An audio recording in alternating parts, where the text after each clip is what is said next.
Cinema நடிகர்களுக்கு ரசிகர்கள் இருக்கலாம், ஆனா சினிமா நடிகர்களே பலரும் ரசிகர்களாக இருப்பது அஜித்துக்கு மட்டும்தான். அஜித் வந்து அந்த பிராங்க்னஸ் எதுவுமே மறைக்க மாட்டாங்க, ரொம்ப பிராங்கா இருக்கும். இஸ் வெரி போல்ட் அண்ட் ஏதாவது ஒரு புதுசா ட்ரை பண்ணுவோம் அப்படிங்கறது வந்து is always been doing that. Ajith sir மாதிரி ஒரு பெர்ஃபெக்ட் ஜென்டில்மேன் நான் வந்து எனக்கு தெரிஞ்சு வந்து ரொம்ப ரேரா இருப்பான். He was very kind. He came down. He fought for us. எனக்கு வந்து ஒரு லக்கியான ஸ்டார்னு சொல்லலாம். தலை வந்து நின்னா மாஸ் தான் அது ஆக்சுவலா. So simple. அந்த மாதிரி ஒரு சிம்பிளான ஆக்டரை என்னோட எக்ஸ்பீரியன்ஸ் வந்து பார்த்ததே கிடையாது. அஜித் கிட்ட பிடிச்சது வந்து அவருடைய தன்னம்பிக்கை.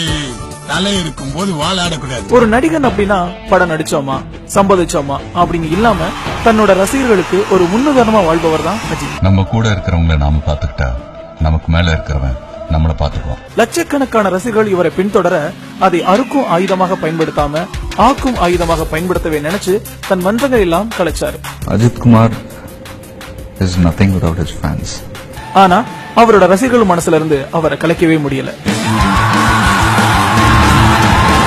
தலை கடலால மாதிரி எவ்வளவு வாட்டி உள்ளால் மறுபடியும் வந்து ஏந்திச்சுட்டே தான் இருப்பாரு. சூரியன் ஒரே சந்திரன் ஒரே தலை போல வருமா? Make it simple. அஜித் எப்பவுமே வெளிப்படையானவர், எதுக்குமே பயப்படாத ஒரு தடவை தான் சார். எளிமையானவர். எவ்வளவு நாள் தான் தொழிலாளியா இருப்ப, இன்னிலிருந்து நீ முதலாளி. தன் தோற்றத்தை கூட மறைக்காதவர். வாழு அல்லது வாழ விடு அப்படின்ற கொள்கையோட வாழும் தல அஜித்துக்கு பிறந்த நாள் வாழ்த்து சொல்றதுல சினி உலகம் மகிழ்ச்சி அடையுது. கதையை மறுபடியும் முதல்ல இருந்து ஆரம்பிக்கணுமா? இப்பதான் ஆரம்பிச்சிருக்கோம். It's just the beginning.